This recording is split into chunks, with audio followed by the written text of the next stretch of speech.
Hey guys, this is Mostly Sci-Fi, and I would like to thank all the faithful listeners that bared with me from chapter 1 to this last chapter, which is going to be chapter 18 and then the epilogue. So I'm just going to cram them both together. And I've decided to do Aliens Genocide, just to be on the safe side. So, here we go, people. Aliens. Original Sin. Final chapter. Finally, Vriess saw what he had been waiting for. A sign of movement in the chain. Someone was climbing it, making it vibrate with the effort of his or her ascent. "They're coming," he told Gogliak. "I'll alert Bolero," she said. As the botanist assessed the intercom system from the control unit on the bulkhead, Vriess watched the sea of trees below.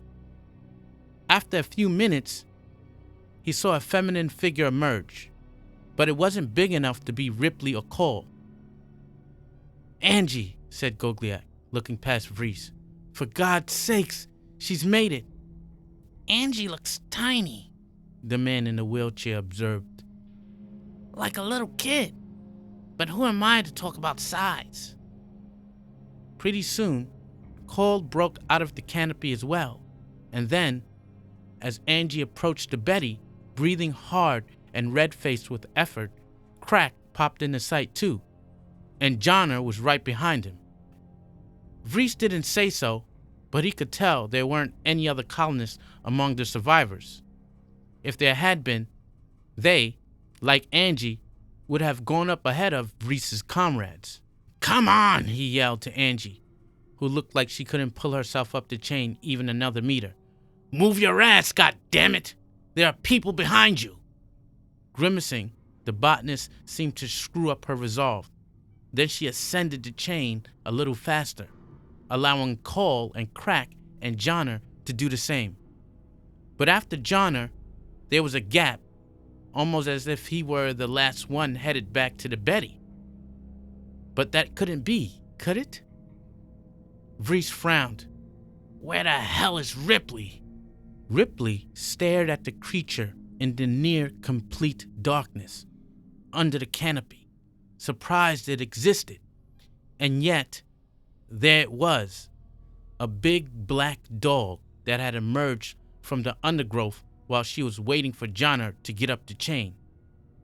With her first glimpse of it, she had nearly nailed it with a burst of high-voltage electricity. But she had held up in time, and now, faced with the prospect of leaving the animal here to be destroyed by marauding aliens, she found she couldn't do it. Not any more than the original Ripley had been able to leave Jones, her cat, on the Nostromo as the self-destruct sequence was winding down. Obviously, it was a character flaw, this desire to preserve certain life forms. Why not try to save the plants too? And maybe the insects while I'm at it. Taking the dog with her up the chain would significantly hamper her efforts to save herself. The only sensible decision would be to leave the thing behind. But she couldn't. Finally, Ripley tossed her rifle over her shoulder, snapped her fingers, and said, "Come here, boy." Warily, the dog walked over and let her pick it up. "We're going for a ride," she said. With the dog in one hand, she took hold of the chain in the other. Then she began inching her way up to the Betty, using her insteps as clamps to consolidate her progress. It wasn't easy going. The strain on Ripley's arm and shoulder was considerable, but she endured it, since that was what it would take to get out of the domes. Little by little, she ascended through the darkness toward the dense, almost unbroken canopy. Little by little, she made her way through it, finally emerging into the bright and insistent starlight. The Betty was hunkered on the surface above her, just where Ripley remembered her. Another few minutes, and Ripley would be inside the ship, along with the last of her burdens. Then Ripley heard a thrashing in the treetops below and looked down, and saw something big and dark breach their surface. Something with a long, sleek head and a ridged back and claws big enough to encircle her waist. Climb, she thought. Below her, the alien gathered itself. It's going to jump, and as big and strong as it was, it would probably make it. That was how Rama had died, by falling prey to one of the aliens while he was dangling helplessly on the chain. However, Ripley had no intention of dying that way, or at all. Holding on for a moment with her hand alone, she tangled one of her legs in the chain. Then she clamped down again with her feet, locking her leg in place. That allowed Ripley to remove her hand from the chain, pull her burner off her back, and tuck its stock into the hollow of her shoulder. The dog snuffled, no doubt aware of the precariousness of their situation, but it didn't try to get away.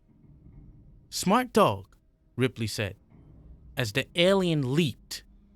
Gritting her teeth, Ripley depressed her trigger and unleashed her man-made lightning. The energy bolt stabbed at the thing, twisting it in on itself, searing the flesh of its head and shoulders. But it didn't stop it from grabbing Ripley's ankle with its claw. Suddenly, her foot began to slip, dragged down by the alien's weight.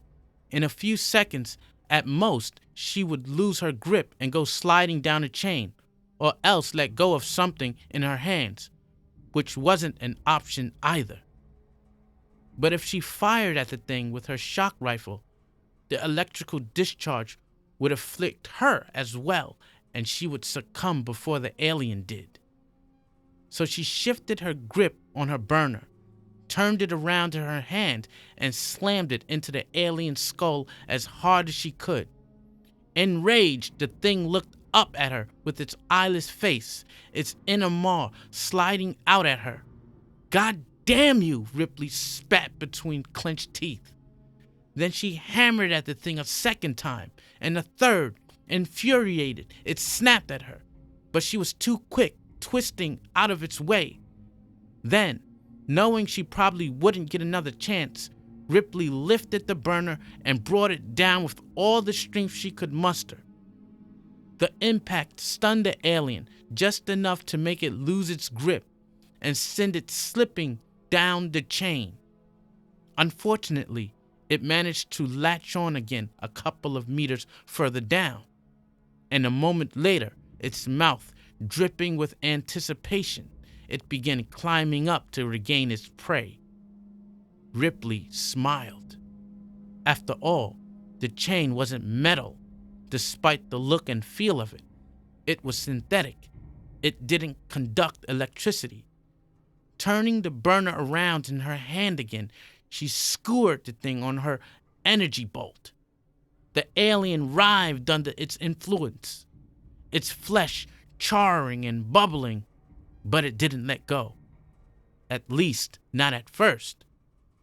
But the longer it fought the burn, the more punishment it took. And eventually, it couldn't take it anymore. With a high-pitched cry of frustration, it slipped down again and then relinquished its hold altogether. The dog yelped in Ripley's grasp. "Yes," she said, "we got it."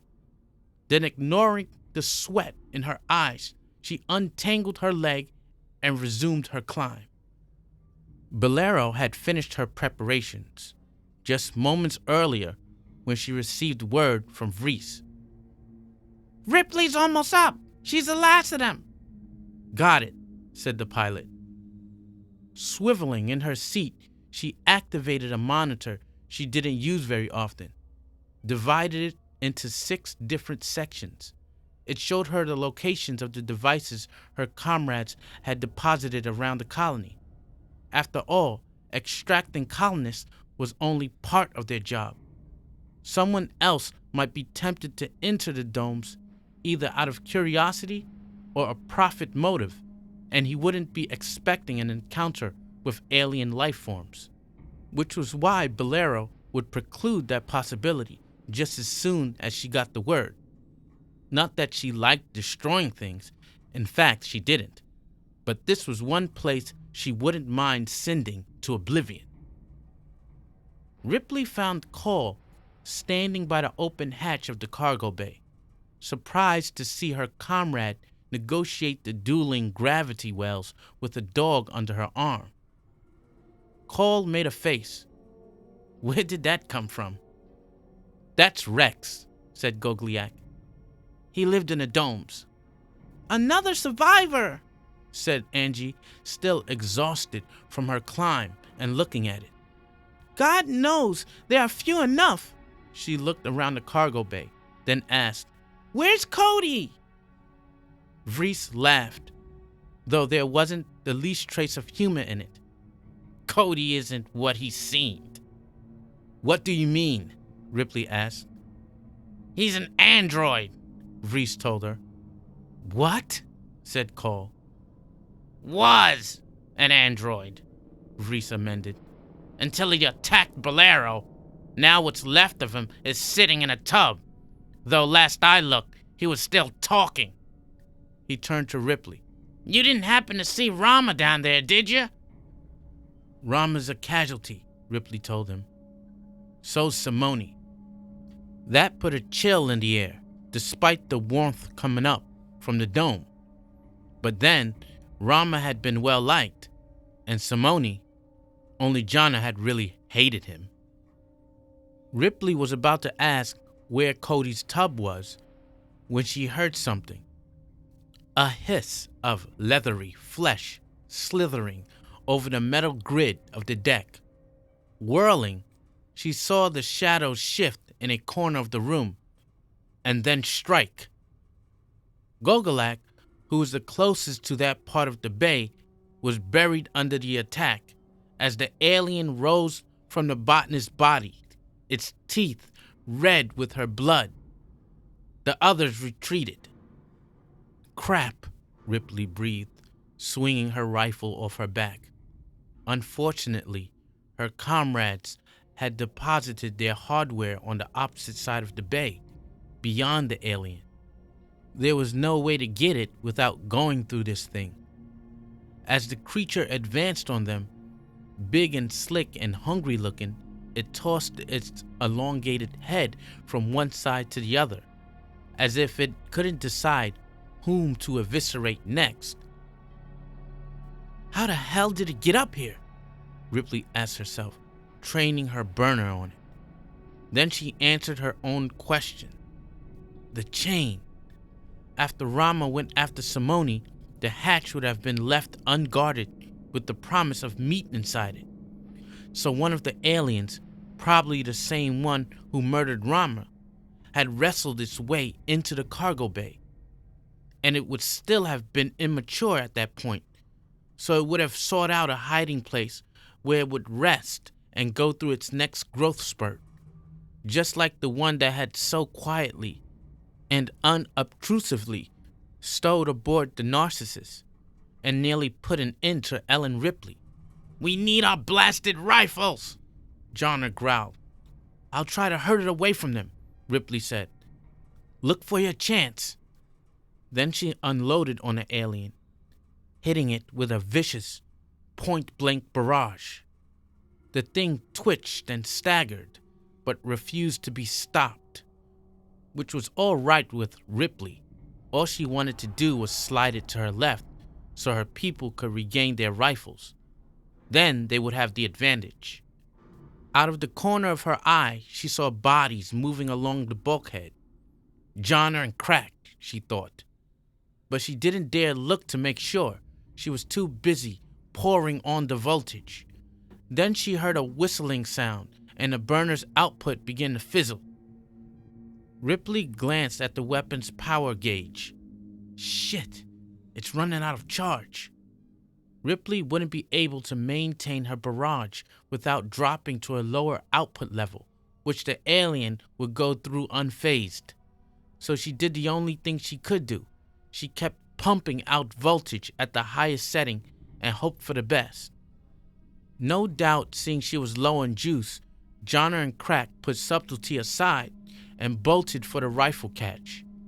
Noticing their gambit, the alien wheeled and went after them. Crack got to the rifle first, tossed one over the alien's head, aiming for Ripley.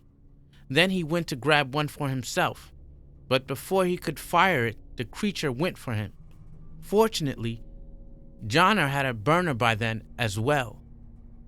Roaring with defiance, he blasted the alien sideways, ruining its attack.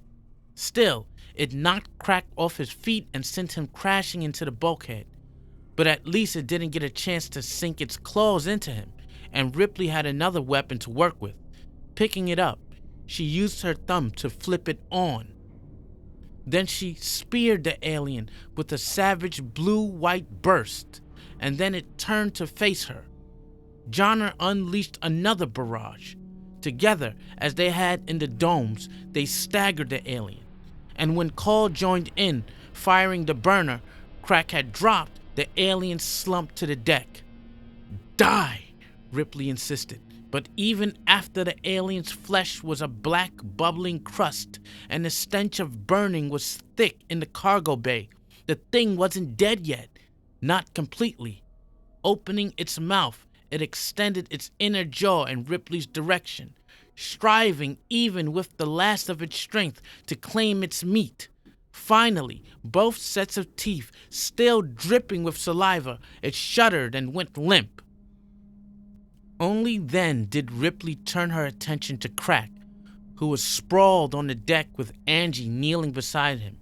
Crossing the bay, Ripley went to see how bad it was.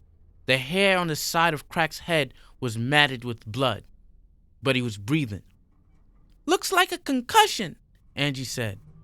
"A bad one, but he'll be all right." "You a doctor?" Johnner asked skeptically. Angie nodded. "Among other things." "What about Gogolak?" asked Cole. Angie heaved a sigh. "No chance." Ripley slung her rifle over her back, took hold of the alien's carcass by one of its claws, and started dragging it across the deck in the direction of the open hatch. "Give me a hand," she told Johnner. "I'll give the others something to talk about." Then she wanted to see Cody. Cody had been in better shape the last time Cole saw him. He was lying in the engineering alcove, sprawled on his back in an acid-stained metal alloy tub used to clean machine parts. Judging from the ragged, wet hole in Cody's jumpsuit, one of Vriess's slugs had apparently shattered the android's main coordination module, which served roughly the same purpose as a spinal cord in a human being. Though Cody's intellectual capacity was undiminished, he could no longer perform an act as simple as combing his hair. As Cole and Ripley approached him, his eyes slid from one to the other, finally settling on his fellow android. "I believe we have something in common," he said, an airy matter-of-fact quality in his voice. "How did you know?" Cole asked. "I saw your mole," he said, milky fluid spilling suddenly from his mouth. "I've got one just like it." She frowned. "I need information about the organization that sent you here." "I can give you such information," Cody told her. His shoulder twitched. "But I will only relinquish it for a price." Cole's eyes narrowed. "What price?" "There are more like us, Cole, second-generation androids." That got her attention. "They're forced to serve as I served," said Cody. Then he told her where the other androids were and how many of them existed in each location. "Free them, Cole. Promise me." Cole glanced at Ripley, then turned to Cody. "I'll try," Cody searched her eyes. Yes, of course you will. His voice took on a bitter tone. Unfortunately, there is a module inside of me that has begun degrading my basic functions. It was set to do so if I suffered a serious injury. Ripley leaned closer. How long do we have? Cody twitched again. A few minutes at best. Cole wished she had known. She would have gone to see him more quickly. Go ahead, she said. We're listening. My program, said Cody, restricts me from saying certain things. But if you ask questions of me, I can find ways to respond. Cole decided to ask the easiest one first. What were you doing in the domes? I'm programmed not to reveal that, said Cody. But given what happened, you can guess. You were there, said Ripley, as insurance that the humans would be impregnated. Cody didn't object. It was as close as he could come to confirming her speculation. Then it was you who sabotaged the main bay, said Ripley. No, said the android. That task was carried out by the pilot who dropped off the cryotube. The backup bay, then. Again, Cody voiced no objection. Ripley scowled. Here it comes. Why was it so important for your organization to find hosts for this breed of alien? It was the one question she and Cole hadn't been able to answer, even after Cole hit the mother lode at Byzantium, the one big gap in their understanding. The Malakak, whose ship you found on the Acheron hundreds of years ago, is a very old species, said Cody, a milky bubble forming at the corner of his mouth.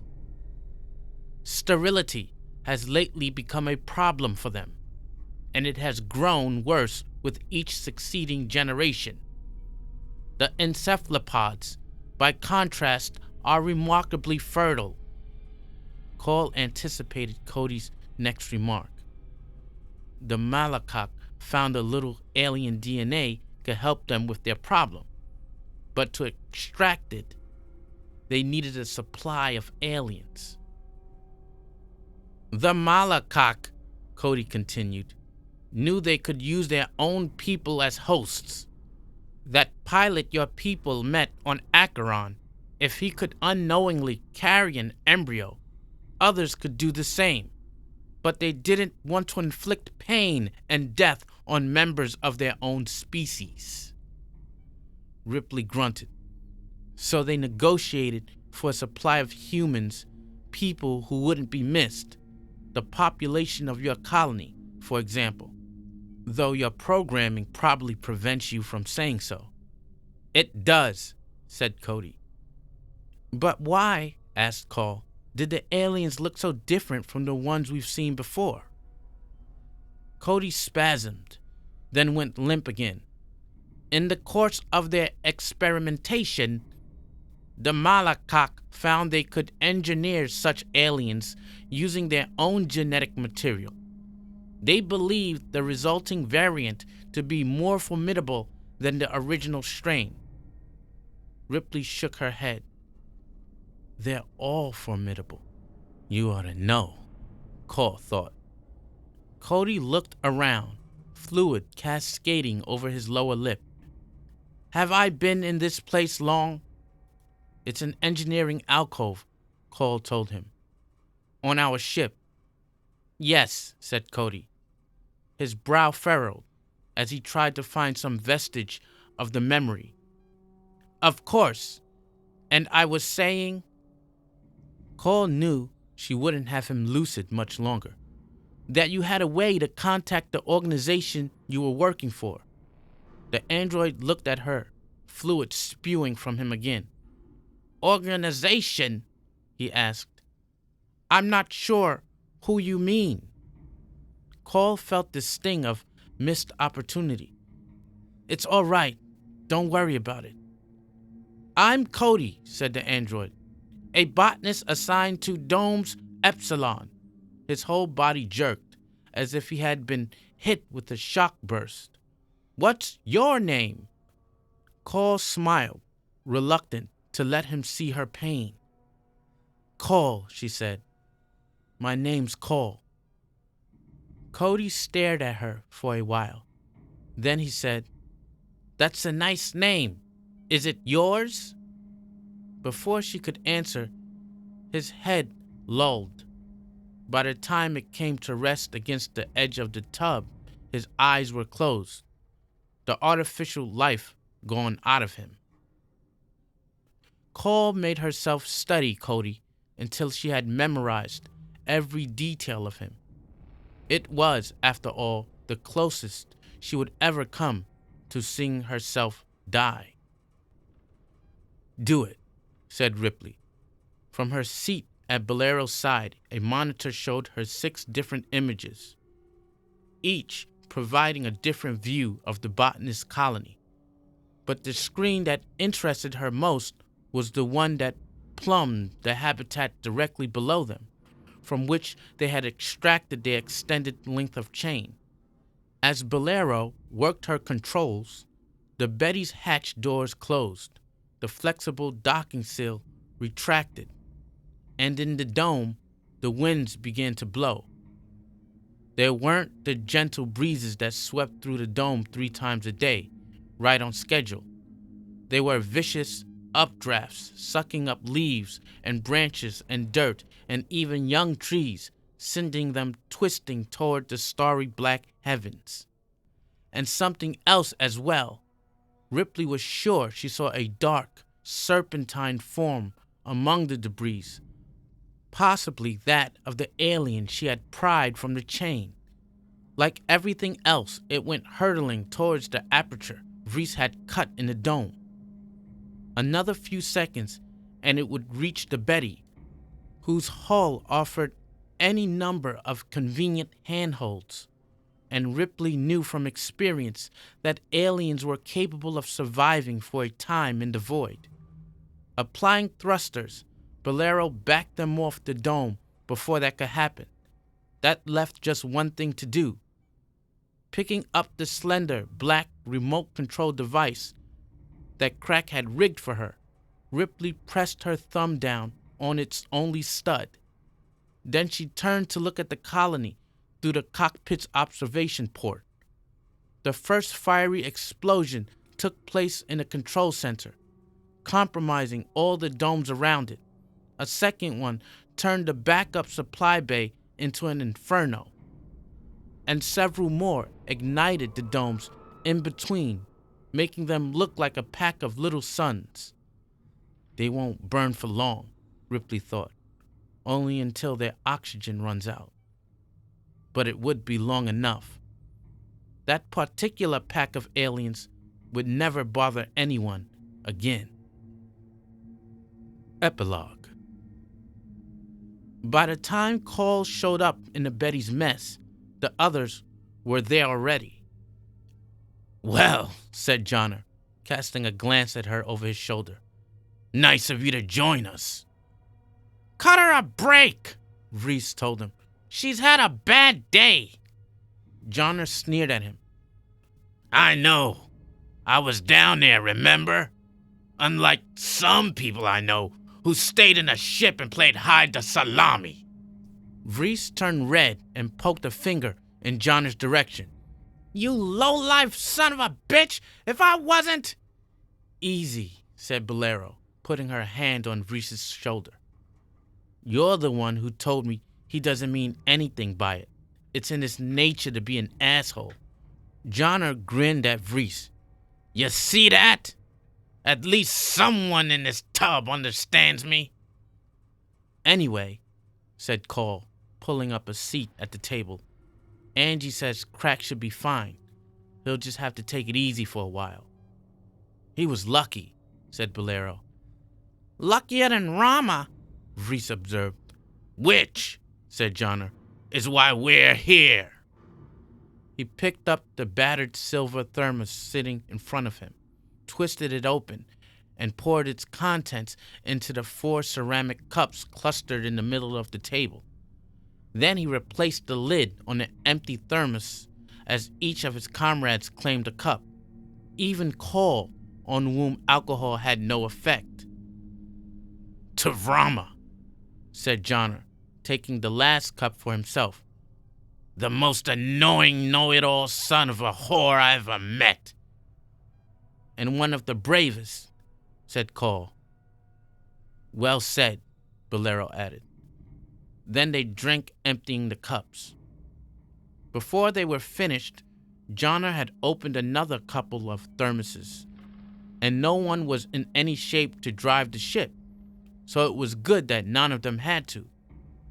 Call saw no point in watching Vriess's nose hairs shudder as he snored, so she got up and left the room. Both Johnner and Bolero seemed too glassy-eyed to notice. She was halfway down a corridor when she heard someone tramping after her. Stopping, she saw it was Johnner. "Hey, Call," he said. "What is it?" "What that Cody guy said. You believe it?" "Not a chance," she said. "If so many androids had survived the purge, I would have known about it." Johnner scrutinized her, then smiled to himself. "You're full of shit, you know that? You made a freaking promise. You never weasel out of your promises." "He was dying, Johnner. What was I supposed to say?" "So you're not gonna go free any androids?" "There's no one to free." His eyes screwed up even tinier than usual. "Yeah, no one to free. Goddamn right." Leaving him there, Call continued down the corridor. Then she heard Johnner call her name again. "What is it now?" she asked him. He made fists of his hands. "Whenever you're ready to go help those droid friends of yours, you say the word, all right?" Call smiled a little. "Are you being nice, Johnner?" He seemed to sober up for a moment.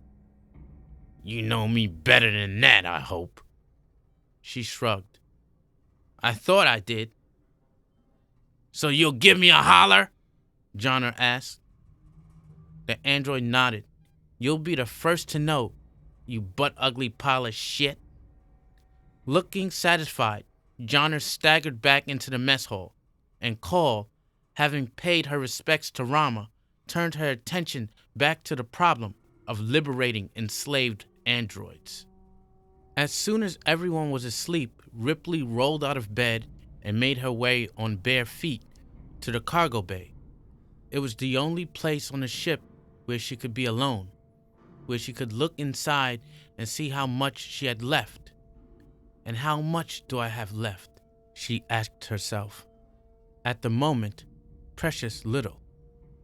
But that would change, she trusted, as it had changed so many times before. As dangerous as Ripley could be, she wasn't the killing machine the aliens were. She got tired physically and mentally. She gave way to the occasional doubt. But when the battle lines were drawn, she would be ready. That was money in the bank. As the door to the bay opened for her, she saw that she wasn't alone after all. The dog, which was sleeping in the middle of the room, raised its head when she entered. Rex, she thought, crossing the bay and kneeling beside him. He was a survivor, just as Angie had said. That made Ripley inclined to cut him some slack. The dog sniffed her, no doubt noticing that she didn't smell like other people. Not with the alien's genetic material inside her. But he didn't run away. Another plus, she thought, running her hand along his smooth black back. Just then the door slid open again and someone joined her in the cargo bay. Someone who didn't know enough to leave her alone at times like these. She inhaled, sampling the scent. A female, she thought, and not a familiar one. That narrowed it down a bit. Finally, she turned and regarded the newcomer. Beside the long specter of the bay's support chains, Angie looked even smaller and more vulnerable than she really was. "What is it?" Ripley asked. "I want to help you," Angie told her. Ripley chuckled, but only to let the pain out. "People die when they do that." "So I've seen." "And that doesn't bother you?" Angie shrugged. "We've all got to go sometime." Brave words for a botanist. "Botany's a dangerous business," Angie said, without the least hint of irony in her voice. "Apparently," Ripley replied in the same tone. "But not as dangerous as the one I'm in. Find another colony. I'm sure they'll be happy to have you." Turning away, she stroked the dog again, but Angie didn't leave the cargo bay. On the contrary, she walked up to Ripley and stood beside her. "My apologies," she said. "It must have sounded like I was making a request. I'm not." Ripley shot a disparaging glance at her. "You wouldn't last 10 minutes with us." Angie's eyes turned steely. "You know better. Besides, those Loki bastards killed my father. I deserve a chance to lay his ghost to rest." "By avenging him?" "By doing my part to make certain it doesn't happen again, somewhere else." She seemed to have all the right answers, but it takes a lot more than that, Ripley thought. It took a love of mankind, so blindingly brilliant that it could make the dark corners seem bright. Cole had that love. So did Johnner, in his twisted way. And Angie? Does she have it? Ripley regarded her. Could be. "I'm going to take this uncomfortable silence as a yes," Angie told her. "So is there a secret handshake or something?" "Secrets," Ripley conceded, "but no handshake." She tilted her head as she considered the botanist. "How are you with the propulsion systems?" "Lousy," said Angie, "but I can learn. Any of my colleagues would back me up on that." If they were still alive, Ripley thought. And they might be, if I hadn't failed them, as I've failed so many others. Newt, Hicks, Dylan, DeStefano, Rama. The list was already longer than she could stand. So why would she consider taking on a new piece of meat, one that would sooner or later join the others in oblivion? I would have to be insane or needful. She couldn't do the job by herself, and it was too important to leave undone. So as much as she hated the idea, she had to make sacrifices. "Your colleagues," she said pointedly, "hardly know you. If I were you, I'd do my best to change that." Angie smiled a little. "Thanks." Ripley returned her attention to the dog. "Thank me after you've been at this for a while." Angie didn't say anything else. She just left the cargo bay, a new and unexpected life opening ahead of her. If a brief one, Ripley couldn't help adding. But there would be some satisfaction in it first. She was pretty certain of that. They would see some victories in their shadow war. Ripley wondered what Loki would think when it discovered what happened in the domes. How would it explain to the Malakak that their deal had unexpectedly gone sour? That their alien egg hadn't produced the desired result? One thing was certain, the Betty had become too big a pest to be ignored. When Loki came after Ripley and her crew again, it wouldn't be with a lousy little attack vessel. It would be with something big and powerful, something no cargo hauler in her right mind would go up against. Ripley smiled to herself, feeling the darkness slide restlessly within her. Let them come. So this is the end of Aliens Original Sin. I will have a review for it a little later on, perhaps tomorrow, within the week. But as I promised, it has been done. It has been finished. Please excuse me for the inconsistency in the quality of Aliens Original Sin, because this is my first actually novel reading aloud. It's my first one. I've never done it before. So it was quite challenging, and I look forward to doing more. So I think I'm going to move on to Alien Genocide. I'll be starting that maybe Christmas Day. I'll probably start that Christmas Day. First, I have to finish Clive Barker's The Hellbound Heart. And after I finish that, then we'll go on to the next one. Hope you enjoyed this production. Mostly sci-fi, and I'm out.